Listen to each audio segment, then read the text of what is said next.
सत्य का पवित्र शास्त्र मई दिनांक 5। दुष्ट जन का अपराध मेरे हृदय के भीतर यह कहता है कि परमेश्वर का भय उसकी दृष्टि में नहीं है। भजन संहिता 36 का 1 पद। परमेश्वर का भय अर्थात यहोवा का भय मानना हमें उसके पवित्र शास्त्र बाइबल के वचनों को पढ़ने, सीखने, समझने तथा मानने को चिताता है और उसके अनुसार अपने चाल चलन को ठीक रखने के लिए प्रोत्साहित भी करता है। पाप और बुराई मनुष्यों को बुरी तरह से पीड़ित करती है और उससे बचने के लिए किए गए मनुष्यों के हर एक उपाय भी विफल हो गए हैं। इसका एकमात्र और सर्वोत्तम उपाय है यहोवा परमेश्वर का भय मानना तथा यह भय बुरे काम के परिणाम स्वरूप होने वाले दंड का भय नहीं है। यह तो ईश्वर भक्ति का भय है जो स्वर्ग से परमेश्वर अपने भक्तों को जो उससे प्रार्थना में मांगते हैं उनको देता है, क्योंकि प्रभु यीशु मसीह ने सिखाया मत्ती सुसमाचार 7 अध्याय का 7 पद में, मांगो तो तुम्हें दिया जाएगा, ढूंढो तो तुम पाओगे, खटखटाओ तो तुम्हारे लिए खोला जाएगा।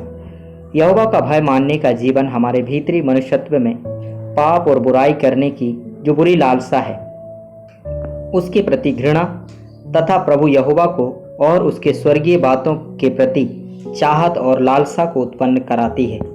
परमेश्वर पवित्र आत्मा जब एक उद्धार पाए हुए व्यक्ति के जीवन में वास करता है तब उसके हृदय के अंदर अपवित्र अर्थात अशुद्ध बातों के प्रति घृणा को उत्पन्न करता है, जिससे वह अपने आप को उन बातों से अलग कर लेता है और प्रभु पवित्र आत्मा पवित्र आत्मिक और स्वर्गीय बातों के लिए उसके अंदर उत्साह और लगन को उत्पन्न करता है। यह भी यहोवा के भय मानने का लाभ ही है जो हमारे भीतरी मनुष्यत्व में कार्यकारी होता है। 2 कुरिन्थियों 5 अध्याय का 17 पद। सो यदि कोई मसीह में है तो वह नई सृष्टि है, पुरानी बातें बीत गई हैं, देखो वे सब नई हो गई। इसी प्रक्रिया को प्रेरित पौलुस अपनी पत्रियों में कहता है कि यह एक नई सृष्टि बनने का और नए जन्म के अनुभव का कार्य है। तब पुरानी बातें बीत जाती हैं और सब कुछ नया हो जाता है।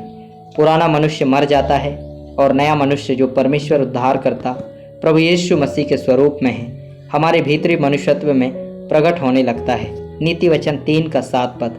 अपनी दृष्टि में बुद्धिमान ना होना, यहोवा का भय मानना और बुराई से अलग रहना। नीति वचन 8 का 13 पद। यहोवा का भय मानना बुराई से बैर रखना है। घमंड, अहंकार और बुरी चाल से और उलटफेर की बात से भी मैं बैर रखती हूँ।